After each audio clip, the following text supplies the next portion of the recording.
agora eu vou apresentar para vocês a seguinte convidada. Ela é professora, graduada em História e pós-graduada em Literatura Portuguesa. Ela é a deputada mais jovem de Santa Catarina, autora do livro Feminismo, Perversão e Subversão, também apoiadora do programa Escola Sem Partido. Com vocês, Ana Campagnolo. Obrigada.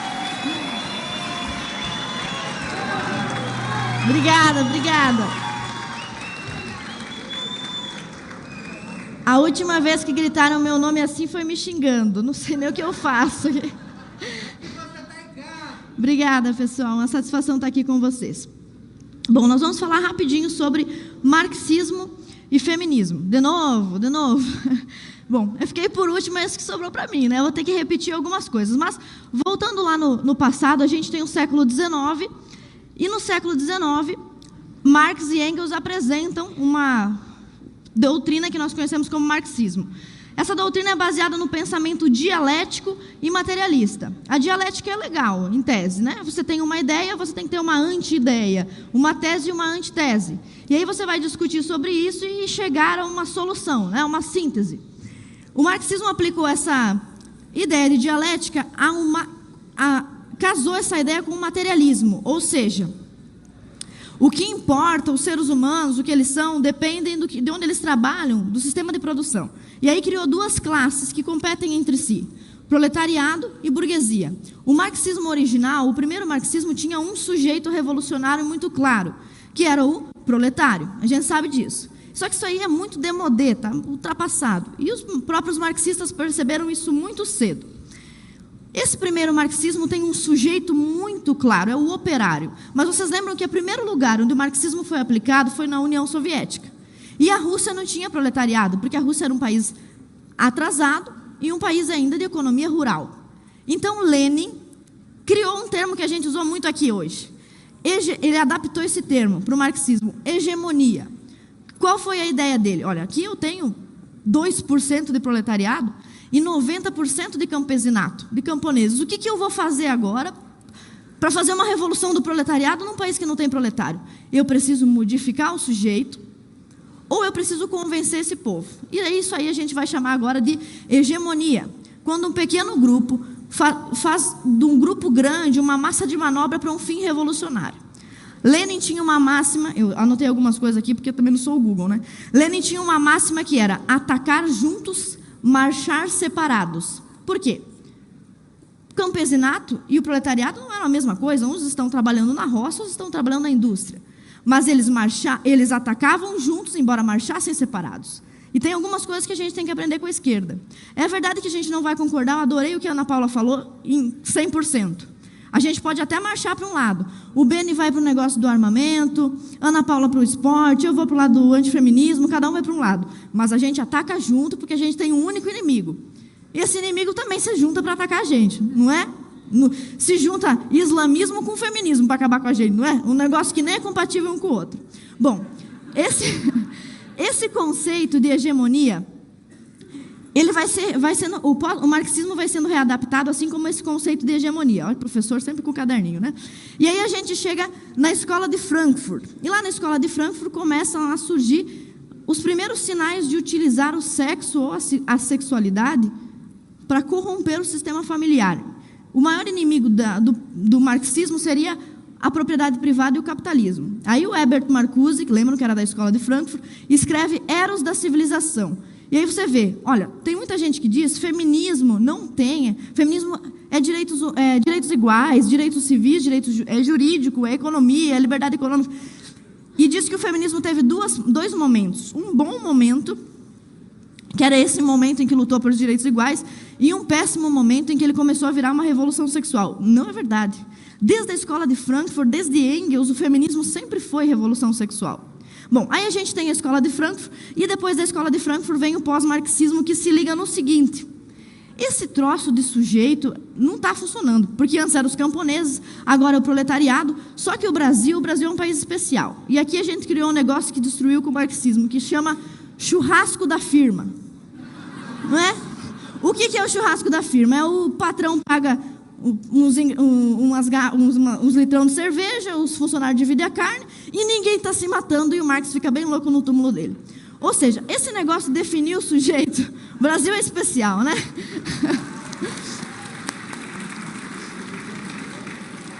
Esse negócio de dividir, de delimitar um sujeito não estava funcionando. Aí vem o pós-marxismo para dizer o seguinte: olha, nós temos que criar um grupo revolucionário que possa ser qualquer pessoa. E daí por isso que hoje você vê multimilionários e banqueiros apoiando uma ideologia anticapitalista, que não faz sentido. Por quê? Porque o marxismo foi remodelado e agora ele não é mais um movimento que visa atacar política e economia. Ele visa atacar moral, religião, costumes, a sua família. É um novo modelo. E esses sujeitos são fluidos. Quer ver um exemplo? Em 1990, a década de 1990 começa e é o terror do comunismo. Acabou tudo ali. Por quê? Queda do Muro de Berlim e fim da União Soviética. Aí todo mundo pensa, é o fim desses loucos, né? Acabamos com eles. Só que poucos anos depois, eu vou dar um exemplo para vocês na América Latina. Na Bolívia, em 1990, a Marcha Indigenista. Olha um novo sujeito aqui. Não é proletariado, esses caras não são proletariados, mas eles são um sujeito da revolução. Aí a gente vai para a Argentina, no mesmo ano, primeira parada do orgulho gay. Ué, caiu o Muro de Berlim, ali ontem, no ano seguinte já tem um novo sujeito marxista. Vamos para o Brasil. O Dom Bertrand falou brilhantemente. Eco 92, lembram disso? Os ecos chatos. E vai nascendo eles brotam de tudo que é lugar, eles se multiplicam.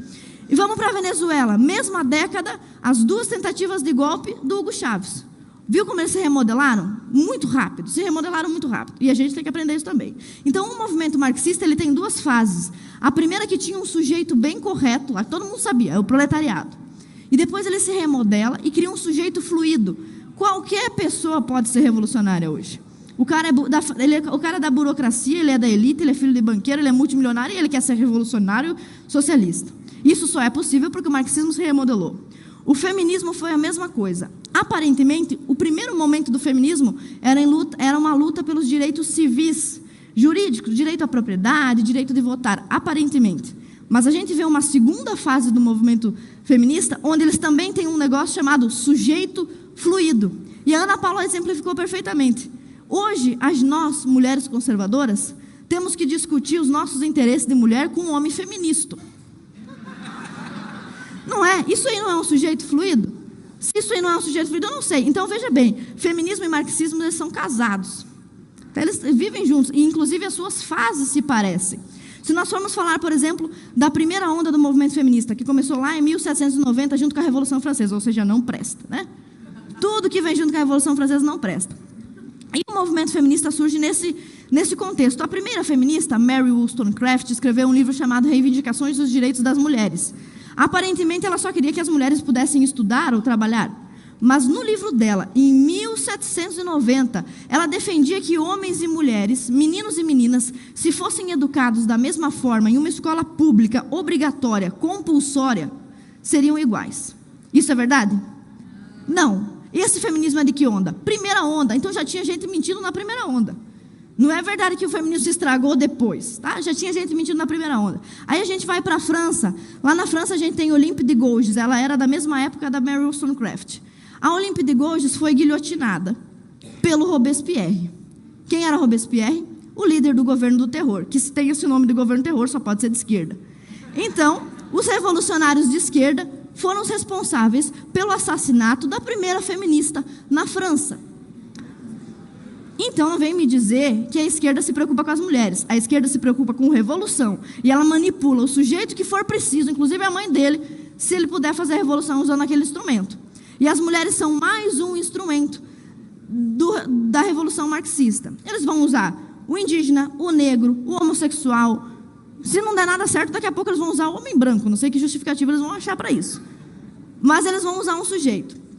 Então, você vê, nós temos nessa época, em 1790, duas revoluções. Revolução Americana e Revolução Francesa, que a gente pode chamar de iluminismo de direita e iluminismo de esquerda. Onde tinha iluminismo de direita, que somos nós, é nós, onde tinha iluminismo de direita, as mulheres começaram a ser defendidas pelos homens, como, por exemplo, John Stuart Mill. John Stuart Mill escreveu um livro chamado A Sujeição das Mulheres e defendia as mulheres.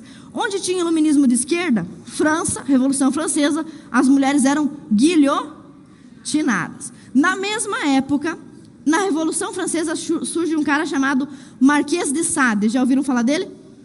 Marquês de Sade era o profeta. Tomara que não tenha crianças nos assistindo.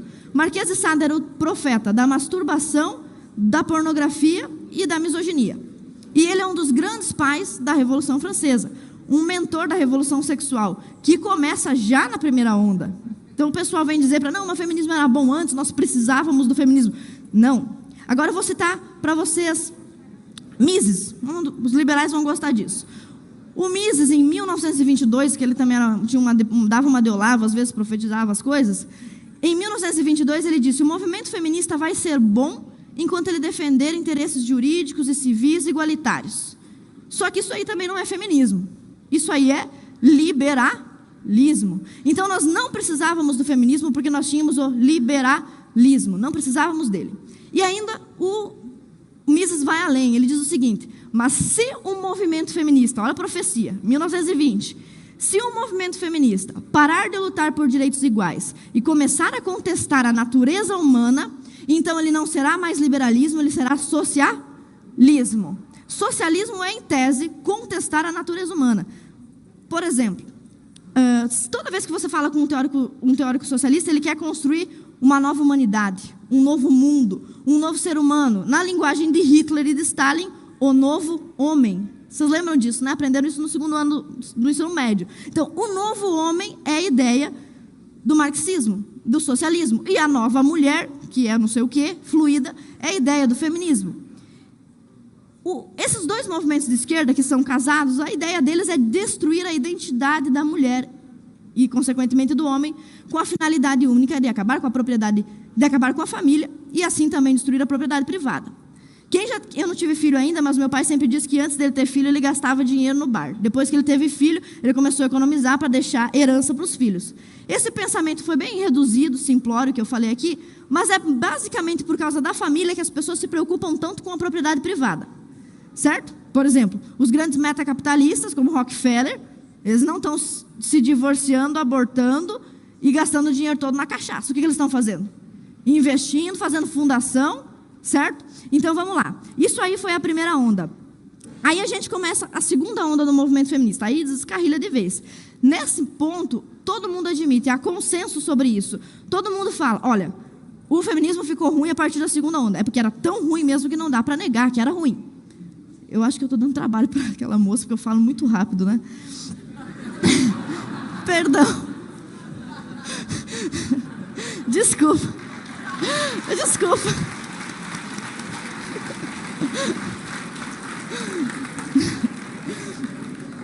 Eu vou tentar ser mais gentil com você, tá bem? Então, quando a gente chega na segunda onda, é escancarado que o movimento feminista não presta. Porque aí começa aborto, promiscuidade, divórcio e pedofilia. Ai, meu Deus do céu, agora eu vou tomar um monte de processo. Não sei se tem imunidade parlamentar, eu acho, né? Graças a Deus. Mas vamos lá. Algumas escritoras feministas, como por exemplo, a Shulamit Firestone, escreveu que as crianças deviam ter direito à liberdade sexual. Ok. A Judith Butler, que escreveu aquele livro famoso, Problemas de Gênero, vocês já viram ela, né? Ela parece o Cris Duran, eu sempre falo isso. Ela já veio para o Brasil, o Bernardo fez um vídeo muito legal sobre ela. A Judith Butler disse que nós devemos combater o tabu do incesto. E a Simone de Beauvoir, queridinha das feministas, assinou uma petição pela soltura de 3 pedófilos que haviam feito sexo e gravado sexo lá na França, muito tempo atrás. E se não me falha a memória, os caras eram muçulmanos, e ela foi em defesa deles para que eles fossem liberados, porque as crianças têm direito também ao prazer sexual. Esse assunto é muito, muito delicado, é chato falar sobre isso, mas existe sim, vocês viram. A Damares também falou um pouco sobre a erotização infantil. E não é tudo que nós, políticos, podemos resolver. Aliás, não consegue resolver quase nada. Mas vocês, por isso que nós precisamos de vocês. Porque as ideias precisam se espalhar, elas têm que se espalhar como vírus. E essa daqui, a ideia de que parte do movimento feminista tem na sua literatura clássica textos que favorecem a pedofilia, é uma ideia que tem que se espalhar. Isso aqui tem que se espalhar. Mas tem algumas coisas que nós podemos fazer. Eu, por exemplo, lá na Assembleia Legislativa, apresentei o projeto de lei 0302.1/2019, intitulado Infância Sem Pornografia. Foi a única coisa que eu consegui pensar e que não era inconstitucional, porque tudo é inconstitucional. Como diria o Taiguara. Então, a gente elaborou um projeto de lei e uma indicação para o governador de Santa Catarina, que é do PSL, governador Moisés. Vamos assinar o decreto Infância Sem Pornografia, governador Moisés, por favor. Nós indicamos isso e também fizemos um projeto de lei, porque já pensamos que o governador não vai querer se meter, né? O projeto de lei prevê que é proibido passar conteúdo erótico e pornográfico para crianças em sala de aula, em qualquer repartição do ensino que seja pública. É uma coisinha de nada, né? Mas é o que dá para fazer. E por isso que esse pouco que a gente faz aqui precisa ser reforçado pelo que vocês podem fazer aí. E o que vocês podem fazer aí é cultura e é espalhar ideias. Então, nessa mesma segunda onda, vem a Simone de Beauvoir como uma grande aliciadora de menores. Começa também a apologia do divórcio. Eu sou divorciada, eu sei que tu vai decepcionar muitos conservadores isso, mas a vida é a desgraça, né? E eu quero dizer uma coisa para vocês, não existe sofrimento maior na vida de uma mulher, e não sei, não de um homem, que eu acho que também, porque eles se perdem, botam todas as coisas dele dentro de umas caixas e ficam por aí bebendo, acho que deve ser ruim para eles também. Mas não existe sofrimento pior, a não ser perder um filho, para uma mulher que se casou, do que o divórcio. Divórcio não é conquista feminista, divórcio é uma desgraça. Divórcio já...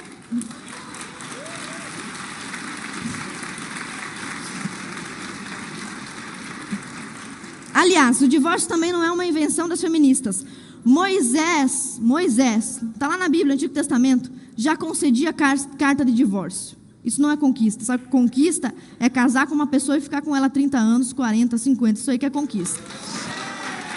E... aí a gente vai para a terceira onda. Aí começa a terceira onda, aí descarrilha de vez. Lembra do sujeito fluido do marxismo? Para a gente fazer a revolução marxista, não dá para a gente delimitar um sujeito, porque os proletariados estão no churrasco da firma, eles não querem saber. Então a gente vai ter que criar um novo sujeito, qualquer um que quiser, indigenista, MST, comunidade LGBT, vem todo mundo aqui para a revolução. O feminismo também começou o seguinte: primeiro ele defendia as mulheres. Agora não defende mais, porque não está dando conta, porque tem nós é mulher conservadora, nós gostamos de homem. Olha, se tem uma coisa mais bonita...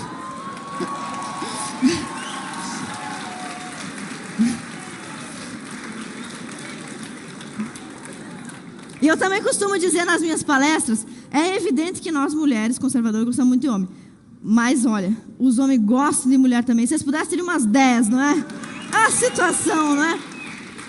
Então, nós conservadores não conseguimos cair nesse engodo porque a gente não entende o sexo oposto como inimigo.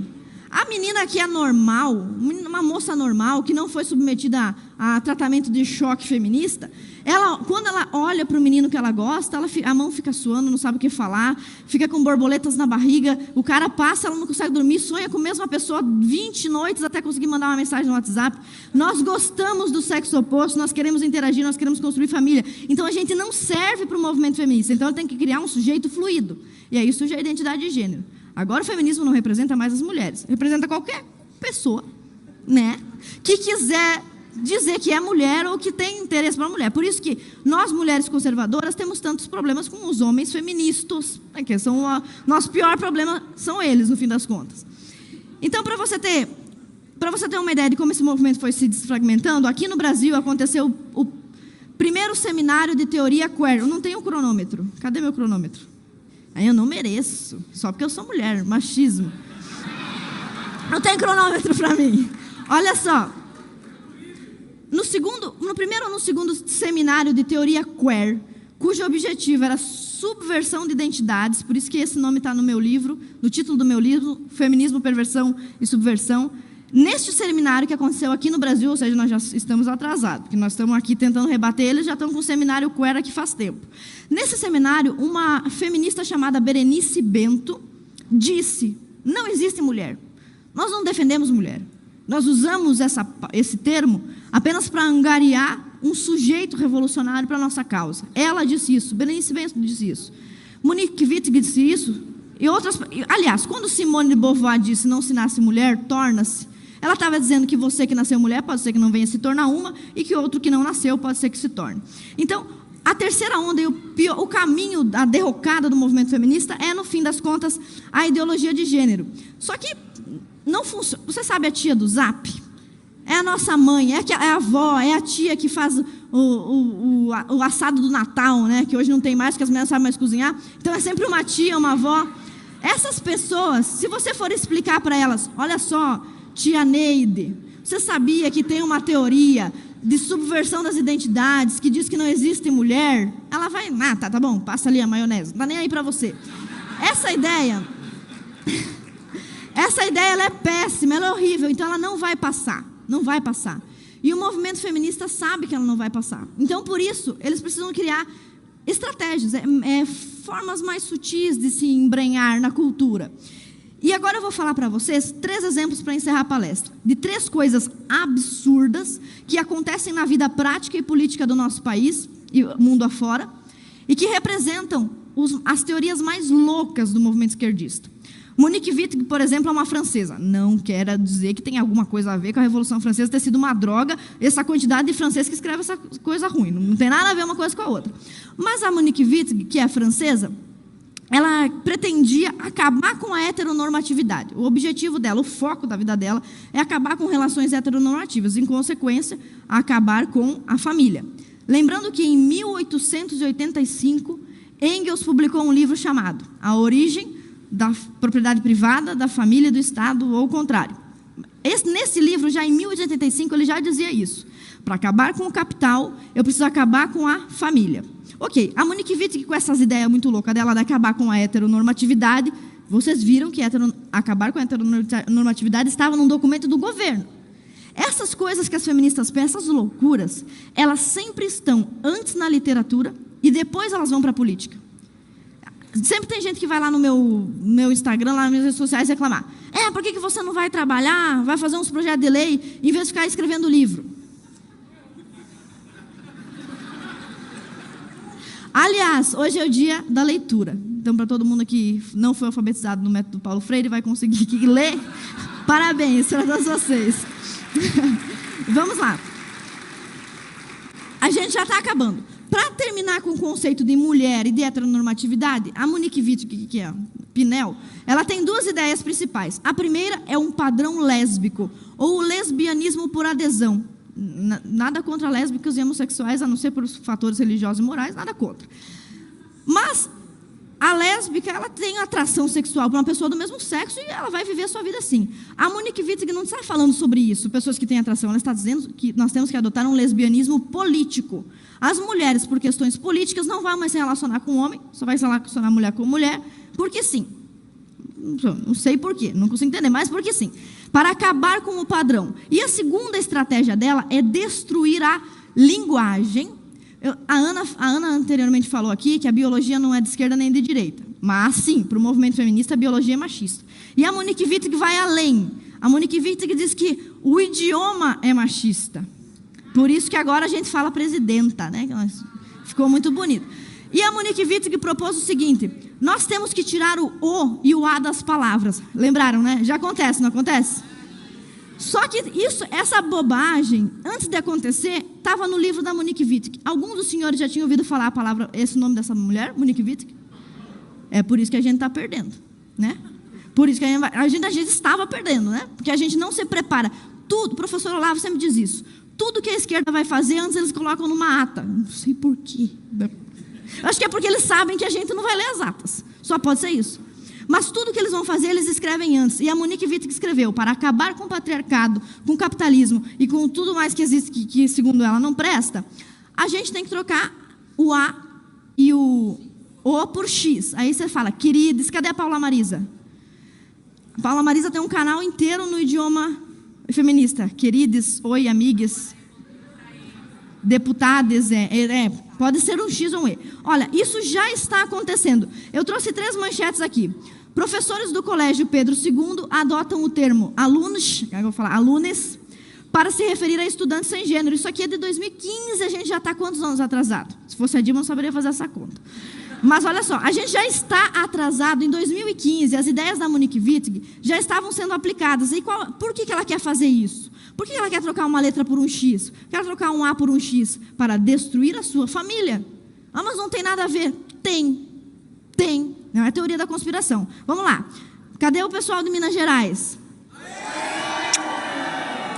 Olha só, lá de Minas Gerais. Diretrizes de Educação para Relações de Gênero na Rede Municipal de Educação de Belo Horizonte. Uma notícia também de 2015. Uma cartilha inteira sobre um manual de linguagem não sexista.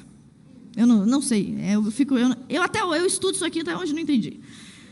E nós temos uma terceira notícia. 2018, Universidade Diego Portales do Chile. Nessa universidade, os professores já convencionaram que não é mais erro gramatical você escrever alunos, queridas, gordas, feias, né? Então já virou padrão. Olha, isso aqui estava na literatura, é absurdo. Nós temos um outro caso absurdo, que é o do Jordan Peterson, vocês lembram dele?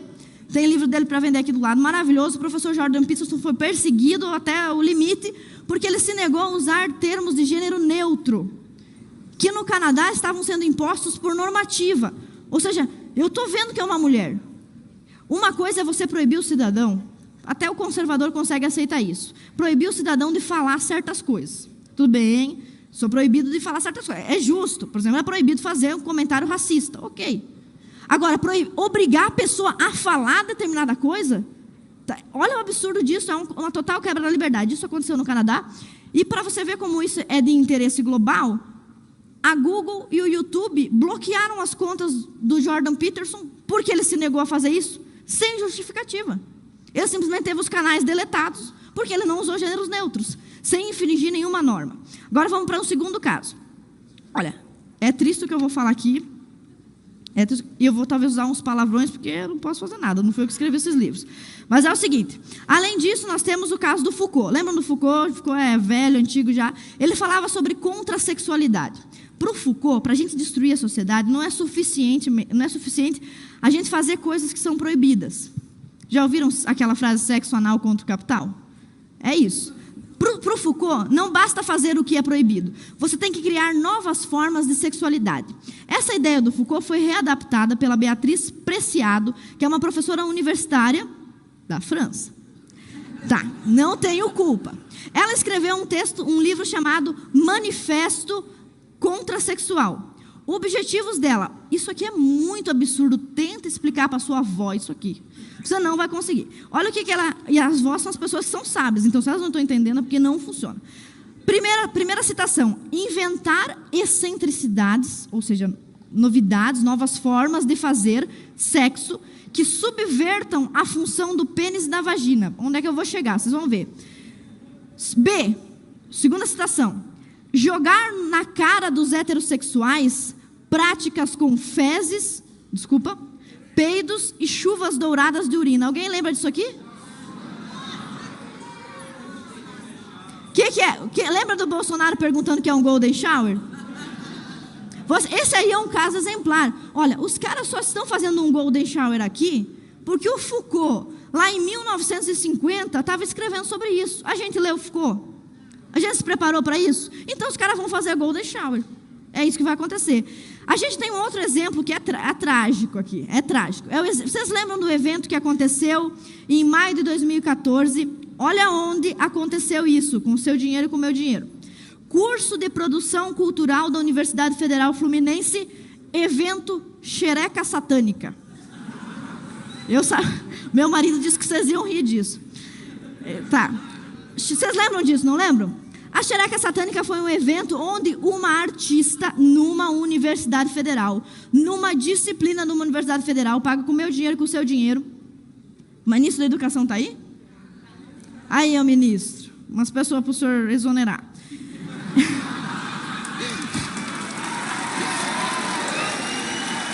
Estou terminando.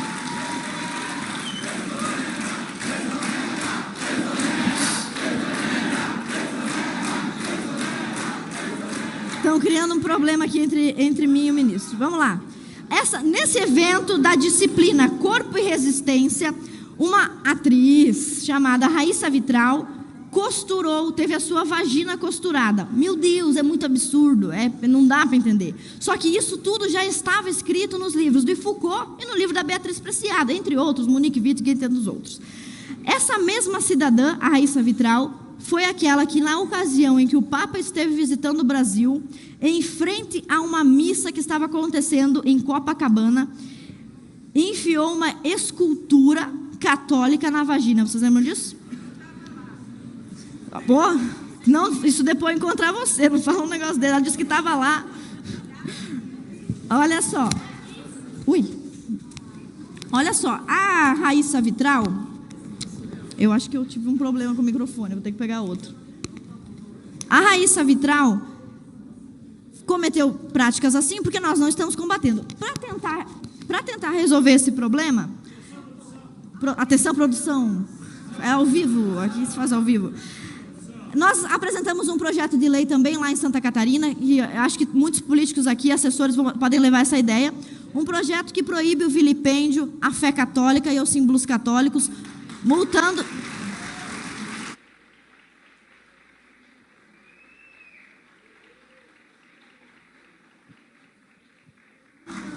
Não me encosta que eu te processo. Ó, o assédio.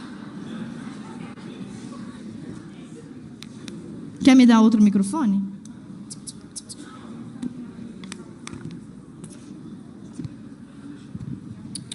Ai, deu certo. Machista esse microfone. Vamos lá. Nós apresentamos um projeto de lei que pune de 5 a 500 mil reais a instituição, a entidade que fizer algum tipo de manifestação, obra artística ou qualquer coisa, tipo aquele museu queer lá, que difame, vilipendie ou satirize a fé católica. Aí agora nós vamos para o... Obrigada, muito obrigada. É o famoso não faz mais que obrigação, né?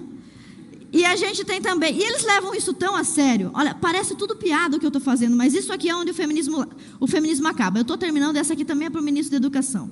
Eles levam isso daqui tão a sério que eu vou ler para vocês algumas teses e dissertações de mestrados, paga com o dinheiro de vocês e com o meu. Oi? Ai, cansou ela. Tem coisa que foge ao controle do ser humano. Vamos lá. Eu vou ler só algumas teses bizarras aprovadas em universidades federais com seu dinheiro e com o meu dinheiro relacionadas aos temas feministas. Primeira, fazer banheirão. As dinâmicas das interações homoeróticas na Estação da Lapa e adjacências. Apresentado por um mestrado na Universidade Federal da Bahia. Próxima, mulheres perigosas, uma análise da piriguete. Cabe. Realmente esse é um tema bem feminista. Vamos lá. Próxima tese de mestrado. Azuadinha e tá. Representação sobre a sexualidade e o corpo feminino negro. Próximo. Estou falando? Você não acredita em mim, pelo amor de Deus? Erótica dos signos nos aplicativos de pegação. Processos multissemióticos em performance íntimo especulares de si. É um trabalho sobre o Tinder. Com o seu dinheiro e com o meu dinheiro. E aqui tem uma lista de teses, mas isso não vem ao caso. Só queria mostrar para vocês como o movimento feminista leva isso a sério. E agora eu vou terminar. Terceiro exemplo, e o mais chocante de todos, é o seguinte. Entre esses vários textos feministas sobre subverter a prática sexual, teve uma época, pelo menos na minha época, em que meu pai tinha que se preocupar se eu não estava fazendo sexo precocemente ou fora do casamento. Essa era uma preocupação que nós conservadores tínhamos que ter com os nossos jovens, com os nossos filhos. Hoje, se a pessoa estiver fazendo sexo heterossexual, já é uma vitória, né? Não, tá tudo bem, tá ótimo, tá muito bom. E se esse processo sexual envolver um pênis e uma vagina, aí tá ótimo. Aí é muito bom, até merece até uma honra ao mérito. Por que eu digo isso? O movimento feminista, entre outros textos, eu vou ler isso bem rapidinho para você, é uma citação do livro Foucault para Encapuchadas, em espanhol, do coletivo Manada de Lobos. O movimento feminista pretende a renúncia de manter relações sexuais naturalizantes heteronormativas permitindo então a ressignificação e a desconstrução da centralidade do pênis no ato sexual. Ai, que bobagem. Fala isso para tua avó, não vai entender. O que eles querem dizer isso daqui é o seguinte: abolir todo tipo de prática sexual heteronormativa. Em substituição a isso, eles criaram um negócio que vocês vão lembrar, vocês já viram na universidade. Eu sei, já sei. Que é a última, 2 minutos. Que é o seguinte: fist fucking ou fisting é uma categoria de pornografia que o movimento feminista incentiva, que nada mais é do que, desculpa que eu vou dizer aqui, um exercício de usar o punho e enfiá-lo no ânus ou na vagina. Mas, meu Deus, essa doida vem aqui no evento conservador falar esse monte de absurdo. Você achou absurdo, mas eu vou mostrar para você agora. Isso aqui é o chocante. E, não vou mostrar isso. Deus me livre. Olha só. O que eu vou mostrar para você agora. Não sou o Jean Willis, gente, vocês me respeitam. O que eu vou mostrar para vocês agora é um livro, leitura obrigatória, ao Ministro da Educação, da Universidade Federal de Santa Catarina. Se o seu filho, adolescente, 16 anos, 17, jovem, quiser ingressar na Universidade Federal de Santa Catarina, ele vai ter que ler esse livro aqui. Angélica Freitas, O Útero é do Tamanho de um Punho. Agora eu vou ler para os senhores essa lindíssima poesia, que está dentro desse livro, leitura obrigatória para entrar na Universidade em Santa Catarina. Era uma vez uma mulher, lembrem, isso está na literatura feminista, publicada há quanto tempo? 10 anos, 20 anos, ninguém fez nada, olha o que acontece. Era uma vez uma mulher que não perdia a chance de enfiar o dedo no ânus, no próprio ou no dos outros. O polegar, o indicador, o médio, o anular ou o mindinho, me lembro do Lula nesse trecho. Sentia-se bem com o mindinho nos outros. Esse aqui é um dos poemas. O outro que o seu filho tem que ler para entrar no vestibular. Um útero é do tamanho de um punho. Num útero cabem capelas. Olha aqui. Isso aqui é para a comunidade católica e no dia do vestibular lá, eu não sei, eu não posso sugerir nada que dá aqui. Mas enfim. Cabem bancos, hóstias e crucifixos. Cabem padres de pau murcho, desculpa, estou lendo que está aqui. Cabem freiras de seios quietos, cabem as senhoras católicas que não usam contraceptivos, cabem... E aí continua. Página 61. Leitura obrigatória na Universidade Federal de Santa Catarina. Ok?